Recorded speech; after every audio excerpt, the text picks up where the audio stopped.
મિત્રો હું doctor સુમરાન Nobel school અને વાસુદેવ વિદ્યાલય તરફથી આપ સર્વ વિદ્યાર્થી મિત્રોનું હાર્દિક સ્વાગત કરું છું. આજે આપણે ધોરણ 9 માં બીજો પાઠ પ્રથમ વિશ્વયુદ્ધ અને રશિયન ક્રાંતિ વિશે ભણવાના છે. વિશ્વયુદ્ધ અને રશિયન ક્રાંતિ આ એક બહુ મોટી ઘટના આખા વિશ્વની ગણાય છે. વિશ્વ યુદ્ધ જ્યારે થયું છે એવા બે વિશ્વયુદ્ધ આખા વિશ્વમાં થયા છે, જે એક હૃદયદ્રાવક અને જેને કોઈ દિવસ અવિસ્મરણીય ઘટના એવું નામ આપવામાં આવ્યું છે. પ્રથમ વિશ્વયુદ્ધ સંસ્થાનવાદ, યુરોપના દેશોની ભૂખ, જમીન મેળવવા, પ્રદેશો મેળવવા, આ બધાના કારણે આખા વિશ્વમાં એક યુદ્ધનો માહોલ છે ઉભો થયો. પરિણામે આ ભૂખ, લોભ, લાલચ, જમીન મેળવ, સંપત્તિ, સત્તા આ બધા માટે વિશ્વમાં એક સંઘર્ષ શરૂ થયો અને સંઘર્ષ છેવટે પ્રથમ વિશ્વયુદ્ધ સુધી પહોંચશે.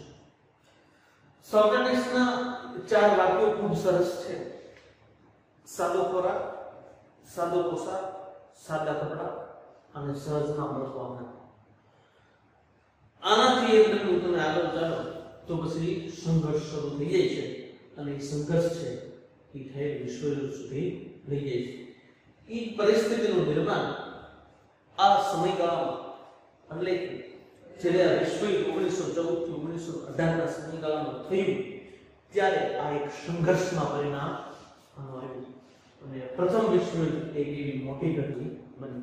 અને રશિયન ક્રાંતિ એ પણ એક અદ્વિતીય અને અવિસ્મરણીય ઘટના કહેવાય. રશિયામાં જ્યારે જાર રાજાઓનું શાસન હતું અને જાર રાજાઓ રશિયા ઉપર એટલી બધી જો હુકમીથી પોતાનું શાસન કરતા, છેલ્લે એક ક્રાંતિ થઈ અને એ ક્રાંતિમાં લેનિનના પક્ષનો વિજય થયો અને એને સત્તા હસ્તક લીધી. 300 વર્ષની જે રશિયનની ગુલામી જાર રાજાઓ કરતા હતા રશિયનમાંથી મુક્ત થયા અને એ ગુલામીમાંથી જ્યારે આઝાદ થયા પછી આ એક રશિયન ક્રાંતિ થઈ હતી. તો આવા બે મોટા ટોપિક છે, એમાં આપણે ભણવાના છે. વિશ્વયુદ્ધ એના પહેલા આપણે ભણવાના છે તો વિશ્વયુદ્ધ શા માટે થયું, બરાબર, વિશ્વયુદ્ધના કારણો ક્યાં હતા, પરિબળો ક્યાં હતા અને છેલ્લે એના પરિણામો શું આવ્યા. કારણ કે યુદ્ધમાંથી કોઈ દિવસ સારા પરિણામો આવતા નથી. કોઈ પણ દેશ, કોઈ પણ પ્રદેશ જીતે કે હારે એ પછીનો પ્રશ્ન છે. નુકસાન જીતેલાને પણ થાય છે અને હારેલાને પણ થાય છે. તો આવી એક ઘટનાઓ છે એ આપણા વિશ્વમાં બની ગયેલી છે. અને આ ખૂબ જ મહત્વનો ટોપિક છે, મહત્વનો પાઠ છે. આપણે ભણવાનું છે કે ભાઈ વિશ્વયુદ્ધથી વિશ્વમાં કેવા પરિણામો આવ્યા. યુએનની સ્થાપના થઈ પણ નિષ્ફળ ગયું. પછી ફરીથી યુએન બીજા વિશ્વયુદ્ધ પછી ફરીથી સ્થાપના 1939 1944 45 ના ગાળામાં જે વિશ્વયુદ્ધ થયું અને એનાથી પણ પરિણામો છે એ ખરાબ ન આવે એટલા માટે ત્રીજું વિશ્વયુદ્ધ ન થાય એટલા માટે યુએનની સ્થાપના કરવામાં આવી. તો આજે આપણે પહેલા આ પાઠની થોડી પ્રસ્તાવના છે એ ભણીએ.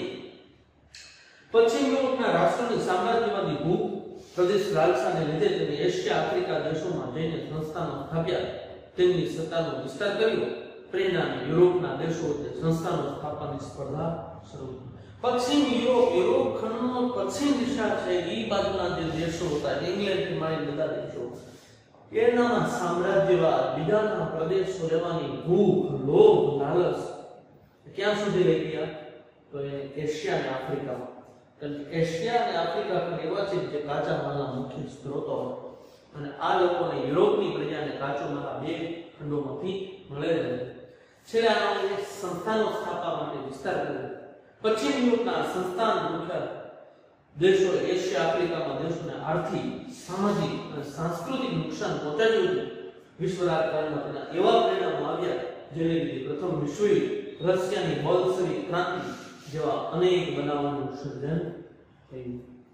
સાંસ્કૃતિક, ધાર્મિક બધી રીતે આ પ્રદેશવાદ, આ સંસ્થાનવાદે કઈ કઈ અસર પહોંચાડી તો સામાજિક નુકસાન કર્યું, પછી સાંસ્કૃતિક નુકસાન કર્યું અને આર્થિક નુકસાન પણ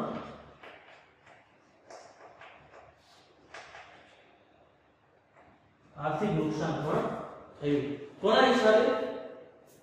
સામાજિક, સાંસ્કૃતિક અને આર્થિક નુકસાન કોના હિસાબે થયું કે પશ્ચિમ યુરોપના દેશોને ક્યાં બે ખંડોને થયું તો એશિયા અને આફ્રિકા આ ખંડોમાં ખૂબ જ એને નુકસાન પહોંચાડ્યું. તેનું પરિણામ શું આવ્યું? વિશ્વકારણ રાજ્યમાં એવડો ફટકો લાગ્યો તેના હિસાબે પ્રથમ વિશ્વયુદ્ધ થયું અને રશિયાની બોલ્શેવિક ક્રાંતિ જેવી અનેક ઘટનાઓ છે વિશ્વમાં બની. તો આ આપણે પાઠ શરૂ કરવા જઈ રહ્યા છીએ.